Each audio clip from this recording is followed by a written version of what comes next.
Shalom,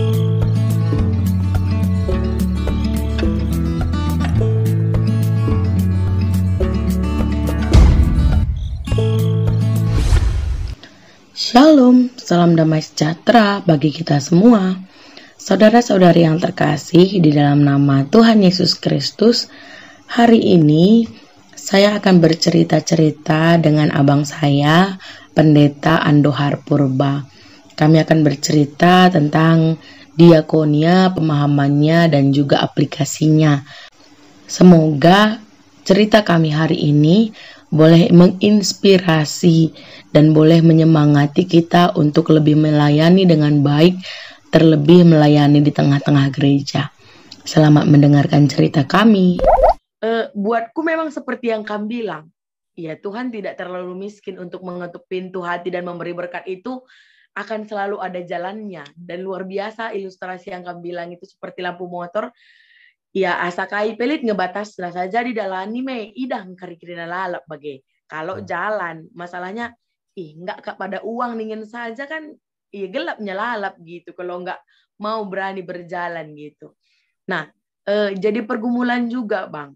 Artinya seperti ini. Yang kayak kamu bilang. Ada juga perdebatan yang kami alami. Diakonia keluar dan diakonia ke dalam. Tadi kan soal diakonia karitatif, transformatif. Ini kemudian ada lagi diakonia keluar dan diakonia ke dalam.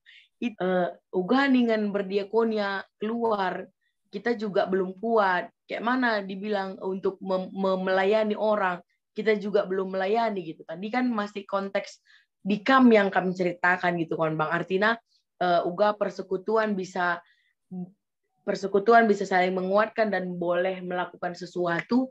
Nah, sekarang untuk melakukan diakonia keluar, Bang. Menurut pemahaman lah. Seperti apa pentingnya itu untuk boleh melakukan sesuatu bagi orang lain. Diakonia keluar seperti apa yang kamu pahami, Bang? Nah, balik lagi sebenarnya itu tugas kita bersama dalam gereja ya, mengajar. Jadi semua tindakan kita harus punya nilai pengajaran yang kulihat gitu. Salah satu pengajaran itu melihat masyarakat sebagai rumah kita bersama gitu. Jadi misalnya lah di konteks Kutarayat dulu kan, waktu saya masih di sana, memang kita mayoritas di sana, tapi cukup banyak juga bukan GBKP gitu. Tapi di Tuhan sesudah pasti di pengungsian, aku ajak mereka tetap melakukan tugas pelayanan. Pertua-pertua kuangkat sebagai ketua-ketua kelompok, artinya mereka bekerja lebih karena selain untuk memenuhi kebutuhan keluarganya, mereka bekerja sewa ladang dan seterusnya. Mereka juga harus memikirkan masyarakat 4 desa waktu itu di posko kami gitu. Dan ada juga perwakilan dari mereka sih gitu, tapi aku senang di situ kita mengajar kepada mereka bahwa pelayanan itu bukan hanya dalam batas tembok GBKP gitu, tapi semua juga harus dilayani gitu. Nah, Tuhan menyayangi semuanya gitu, nggak hanya kita, dan kita harus melakukan itu. Nah, kemudian feedbacknya banyak kok kemudian kepada kita, artinya mereka mengagumi pelayanan di GBKP gitu kan. Dan apa ya aku bilang, apa pas atau nggak tahu ya. Di masa itu cukup nggak bisa banyak ya, tapi beberapa orang kubaptis dewasa. Artinya buah dari pelayanan itu kulihat gitu. Jadi bukan kita kristenisasi, bahkan marturia itu terjadi di situ kan. Ketika kita memang mengerjakan itu. Lalu kemudian di konteks apa kemarin, konteks pandemi yang kita ini kan, di awal-awal kemarin itu beberapa pertua menghubungi aku yang Kutarayat walaupun aku di Tiga Pancur, bagaimana soal pandemi ini gitu. Lalu aku pengaruhi mereka melakukan penyemprotan, bahkan ketika tidak ada lagi membiayai dari desa, itu diambil alih sama Runggun. Semua biayanya, makan hariannya penyemprotan, untuk biaya cairan kan gitu kan, untuk desinfektan. Disinfektan, ya disinfektan baik yang masuk maupun keluar Kutarayat itu ada berapa bulan kemarin itu kan dari Runggun itu semua itu. Dan aku senang artinya mereka udah punya kesadaran seperti itu gitu. Karena apa yang terjadi dengan orang lain bisa saja berimbas kepada kita dan kalaupun nggak berimbas tapi dia juga adalah saudara kita gitu. Nah kira-kira itu yang kulihat. Terus tak kenapa gitu ya, beberapa kali dulu di sini juga gitu. Kita ajak jemaat untuk misalnya melakukan kebersihan lingkungan. Mungkin pendeta Masada lebih banyak soal itu, soal pengalaman soal itu. Dia di daerah Tongkah kan membersihkan wilayah sana untuk kebersihan gitu. Tapi di pengalamanku juga beberapa kali gereja melakukan kebersihan untuk lingkungan desa. Ternyata orang dengan spontanitas ikut gitu. Yang bukan GBKP ikut gitu. Nah, aku kira di situ kan udah makna koinonia udah lebih luas lagi kan gitu. Jadi ada koinonia lintas agama gitu kira-kira. Harusnya bisa sampai lintas spesies mungkin kan. atau lintas apa gitu kan. Lintas alam. Lintas alam. Jadi bersekutu itu gitu. Dan memang ini juga sih apa namanya membangun karakter gereja itu di situ yang sulit bersama-sama. Tapi kuncinya sih kurasa memang kedekatan kita dulu dengan jemaat. Sesudah kita kedekatan dengan jemaat, dia percaya dengan kita, lalu itu akan lebih mudah mempengaruhi dia gitu, kira-kira. Dan hal-hal baik. Oh ya, ini juga ya. Kebetulan aku kan bukan suku Karo kan, gitu kan. Iya. Dan sekarang aku melayani di gereja suku Karo gitu kan. Enggak seperti yang kamu bilang loh kalau dalam pengamatanku. Orang Karo itu penuh kasih dan mediate. Tapi memang ini juga harus jadi introspeksi kita, evaluasi diri kita. Kenapa itu nggak tertransfer ke dalam gereja gitu? Contohnya misalnya aku ingat dulu ya, di awal-awal pengungsian itu, orang nggak berpikir panjang loh misalnya untuk menerima di rumahnya, untuk menerima dipakai jamburnya, dan orang kampung itu selama 3 tahun harus mengungsi kalau misalnya ada kerja mereka nggak pakai jambur gitu. Orang Karo itu murah hati, kalau yang ku amati gitu ya. Terus dalam hal memberi, orang Karo itu melumbar. Cuma kamu harus menemukan cara yang pas. Ya. Kalau enggak, gimana kita membahas ini? Kalau nggak pas sama dia, diamnya dia memang, tapi nggak diberinya. Tapi kalau pas gitu. Contoh sederhana aja lah ya, nggak usah jauh ya. Yang ku amati gitu kan. Aku masuk ke Tanah Karo ini 10 tahun yang lalu gitu.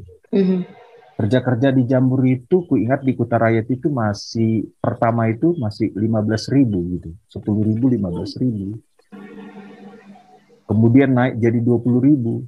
Sekarang 30.000 gitu. Itu terjadi secara spontan loh. Enggak ada momo, enggak ada juga orang protes bilang engkai makan naikkan lu jadi 30.000. Pasti katakan kalian gua ada anak ini memang kira-kira. Tapi itu juga maksudku ini jadi kritik sama kita. Tapi kenapa itu nggak bisa tertransfer kita? Nah, salah satunya memang di bidang keuangan ini yang terlihat ya. Aku juga belajar gitu, mengamati gitu. Orang Karo terbuka gitu. Dalam kerja-kerja adatnya, misalnya yang terlihat soal keuangan itu dibicarakan secara terbuka. Hitungan itu dibicarakan anak beru secara terbuka.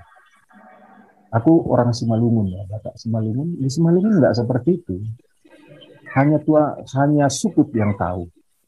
Gitu. Nggak dibeberkan sama orang gitu.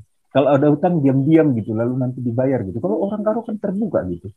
Nah, aku sangsi mungkin keterbukaan itu yang nggak kita transfer ke gereja sehingga kita seperti memperkecil ruang partisipasi. Kalau soal melumbar, soal media ya orang. Menurutku itu satu modal yang menurutku belum kita gali dengan mendalam. Itu kalau soal yang tadi kamu bilang itu soal hambatan keuangan, aku nggak percaya.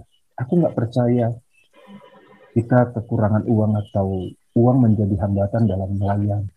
Dalam konteks Karo ya, gitu. Bukan aku muji-muji karena aku udah di gereja GBKP, bukan. Tapi ini pengamatanku lah gitu kan. soal apa kenyataan. Apa kenyataan? Kan contohnya tadi aku bilang kan, gambaranku soal misalnya kerja-kerja yang kuperhatikan, gitu kan. Terus sumbangan-sumbangan juga, kami lihat misalnya Iya. bangun itu kan. Kalau mekanismenya terbuka, ruang partisipasinya terbuka, luar biasa gitu. Nah, cuma kita mungkin jangan-jangan itu yang perlu kita koreksi dalam dimensi diakonia kita gitu. Ada yang ditutupin entah apa atau dianggap kurang terbuka atau bagaimana gitu. Aku juga selalu bergumul untuk itu. Satu yang kugumulkan adalah soal adangan. Kita kan diakonia dan liturgi kita pun bahkan bilang bahwa menjadi seorang jemaat ada adangan. Ya. Ya, ada ya dalam tanda kutip biaya yang harus kita keluarkan, harus kita berikan karena kita adalah persekutuan, ada program dan lain sebagainya yang kita keluarkan. Nah, beberapa kali kami mengalami sebuah pergumulan, perdebatan, nah itulah bahasa yang seperti itulah di persidangan juga tentang untuk jemaat-jemaat yang tidak aktif. Ya, jadi ada beberapa gereja yang ternyata itu membuat sebuah peraturan yang seperti ini, Bang. Kalau tadi pemahaman yang pertama dia pahami, yang kamu bilang tadi, kurasa nggak ke situ pemahamannya. Tapi inilah yang terjadi, bahwa adilah kalau kamu tidak aktif, kalau tidak kasih adangan, berarti adangan dupe, sialo kendu, potong. Jadi kan jadinya aturnya tadi diakonianya pembebasan, membantu, memberikan keringanan, melayani, jadi pergumulan kan Bang. Iya kan, kalau kamu nggak bayar, ini kan dari kita untuk kita.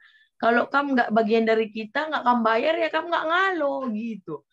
Diakonia itu soal adangan, diakonia itu soal pemerendu, adalah kamu rela, kamu datang gitu.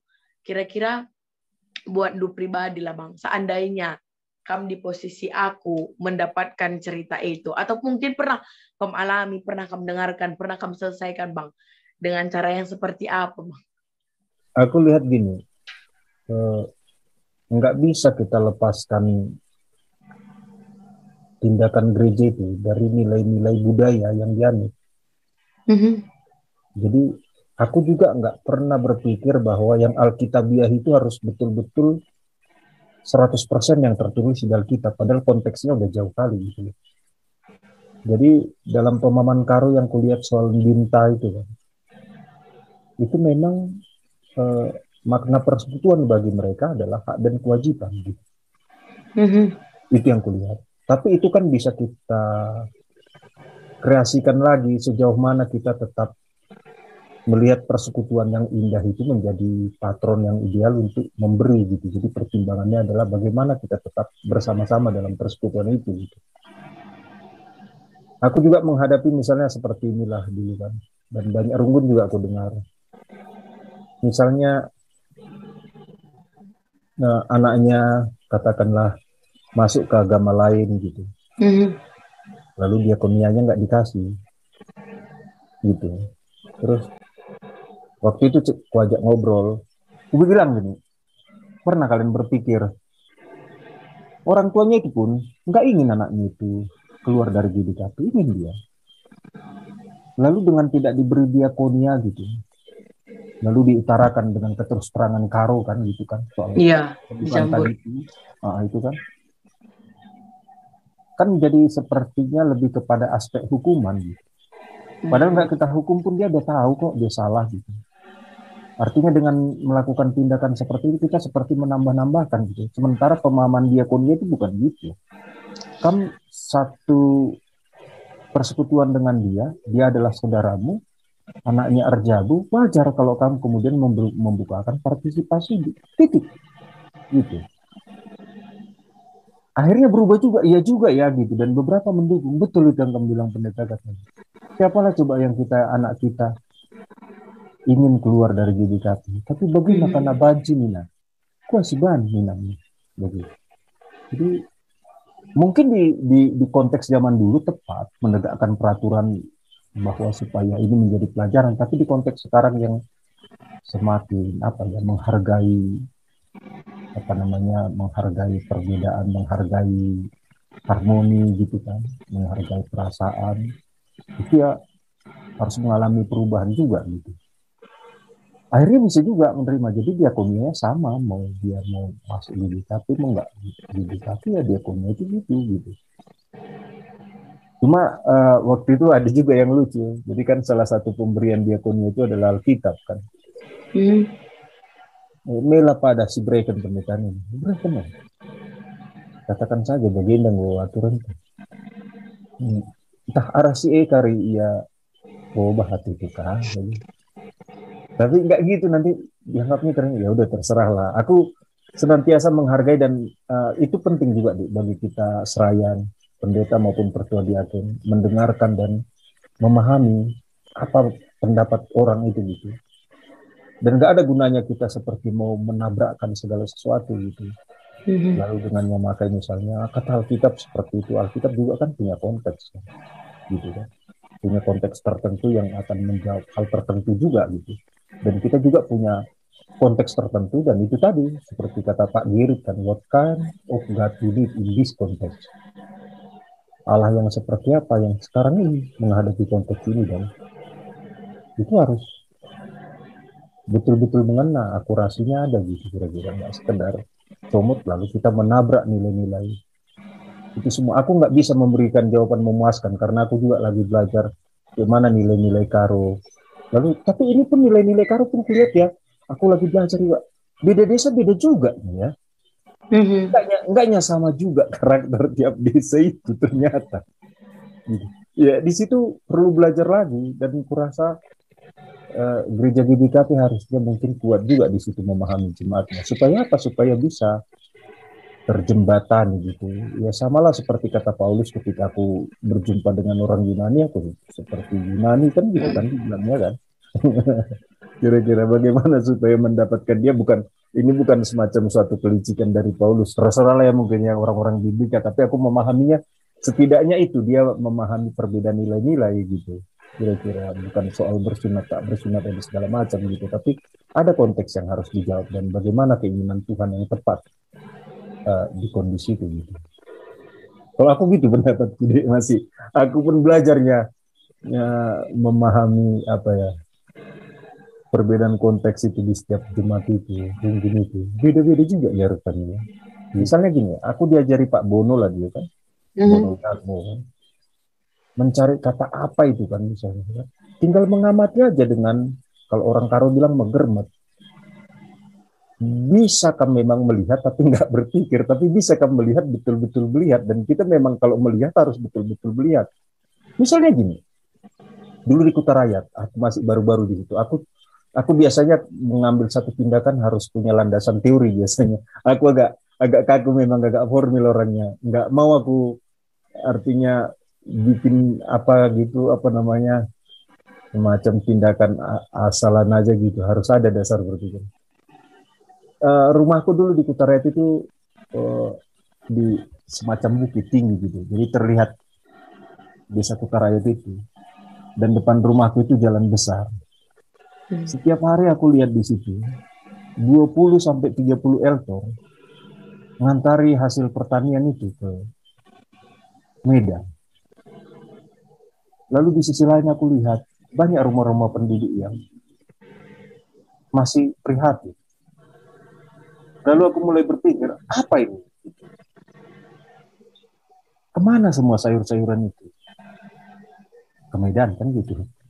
Diapakan? Dijual. Uangnya kemana? Ke penduduk. Kenapa? Masih banyak orang ke Tapin gitu. Maaf ya, itu juga dulu sempat program gitu kan. Dan aku cek misalnya kan, mencek pikiranku, aku pergi ke puskesmas, aku survei, ada 2 puskesmas. Penyakit apa paling banyak? Tahu kamu apa? Diare. Udah bisa kamu ngerti maksud itu kan? Jadi lalu waktu itu aku khotbah juga tentang kesehatan. Ada uang kita kumpul, kita bangunlah WC rumah kita. Gitu kira-kira. Jadi berpikir apa itu kayak yang dibilang Pak Buni, sebenarnya sederhana, tinggal kita lihat lalu kita telusuri gitu kaitan-kaitannya. Terus kenapa gini? Oh rupanya ada toke, kayak mana kerja toke itu? Oh, dia telepon. Nanti 1 jam yang lalu dia bilang cabai harga 7.000. Terus tiba-tiba nanti bisa bilang udah turun jadi 5.000 gitu. Lalu jemaat nggak punya nilai tawar karena dia udah panen cabainya gitu. Nah, itu yang senantiasa lalap kita bertanya, apa realitasnya apa sebenarnya. Lalu kemudian selanjutnya bagaimana, kan gitu, bagaimana menyelesaikannya. Jadi jangan terburu-buru kita seperti mau melakukan apa. Nah ini bagian pentingnya. Pahami dulu kenyataannya itu apa gitu. Jadi kayak kamu tadi, mudah-mudahan kita bisa jadi inspirasi ini.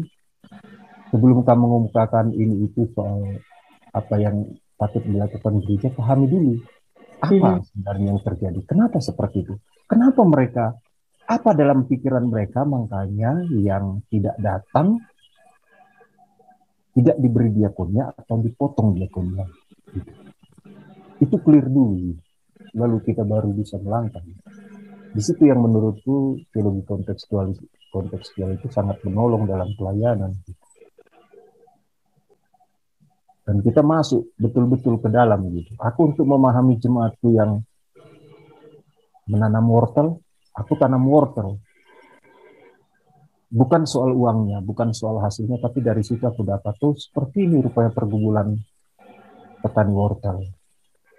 1 minggu, 2 minggu, 3 minggu nggak hujan, udah mulai jantungan. Kenapa? Karena tanah di sini kering, langsung jadi debu dan mengganggu gitu. Nah, paling tidak aku kan bisa berempati kepada mereka. Paling tidak aku kan bisa menyesuaikan diri. Gitu. Masuklah pergumulan teologis itu ke dalam. Allah yang seperti apa sebenarnya yang sedang dinantikan jemaatku? Bukti kehadiran yang seperti apa yang mereka nantikan gitu. Nah, harus clear dulu apa masalah gitu, apa persoalannya. Nah, yang punya gitu dia dulu. Aku sanksi soal endinta itu dalam pemahaman karo, nilai-nilai karo itu kan. Kalau nilai kan paham ya, nilai sosial itu kan bukan soal benar salah. Itu kan dibentuk bertahun-tahun dianggap sebagai satu kebenaran. Dan itu seragam semuanya, itu terbentuk dalam sistem kehidupan. Gitu. Nggak bisa kamu sekadar menabrak itu dengan menggunakan dalil ayat. Nanti udah sama kita seperti yang apa-apa itu kan, yang para fundamentalis itu kan. Kan nggak gitu juga kan gitu. Allah juga kan bersabda juga dalam kehidupan kita lewat alam semesta, lewat situasi sosial kita. Dia juga bersabda kan. Tidak hanya di Alkitab saja kan gitu kira-kira. Ya. Nah, di situ sih yang terlihat sih. Kata penutup, Bang. Jadi aku minta maaf kalau aku harus tutup sesi ini. Satu kesimpulan atau pesan buat gereja, buat kita semua tentang berdiakonia. Satu kalimat singkat apa tentang diakonia yang boleh kita pegang hari ini gitu. Diakonia itu diawali dari kepekaan. Dan kepekaan itu harus mewujud dalam tindakan. Dan jemaat butuh Tuhan yang hadir. Dan gereja harus menjawab itu. Itulah diakonia. Terima kasih sudah mendengarkan cerita kami. Jangan lupa klik subscribe dan juga klik like serta tinggalkan lonceng sehingga selalu dapat pemberitahuan ketika ada renungan dan juga cerita-cerita dengan teman. Tuhan Yesus memberkati kita sekalian.